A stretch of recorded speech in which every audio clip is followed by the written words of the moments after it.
अरे प्रिया, आलीस का तू? ये ये ये. ये आहे ना, घरातच आहे. तुझीच वाट बघत होती ती. ये बस. काय गो, मी आले आले तुम्ही गप्पा बंद केल्या. काही सिक्रेट चालू होतं का तुमचं बोलणं? मग नाही नाही, आता नाही येणार ती.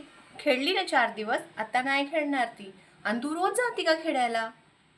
मग तुझी मम्मी पप्पा काय नाही बोलत का तुला? चांगलं आहे बाबा. अगं तुमच्या एक्झाम आहे ना आता, आणि तुम्हाला खेळायची पडली आहे. काही खेळायचं वगैरे नाही. एकदा वेळा सांगितलं ना, नाही खेळायचं. आणि जा आरू, तुझ्या फ्रेंडसाठी आणि माझ्यासाठी चहा घेऊन ये. हा जा लवकर.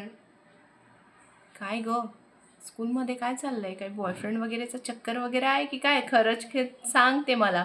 मला माहित आहे, तुझा भाऊ हिचा मित्र, हिचा भाऊ तुझा मित्र, हे सगळं काही चालूच असतं शाळेमध्ये. तर मला खरं खरं सांग, तुला माहित आहे, आई लोकांना तर सगळ्या गोष्टी माहितीच असतात.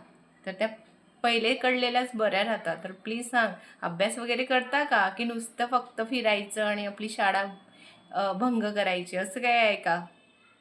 मग खरं सांग, काय आमची आरू अभ्यास वगैरे करते का? अभ्यासात मन आहे तिचं? तेच ना.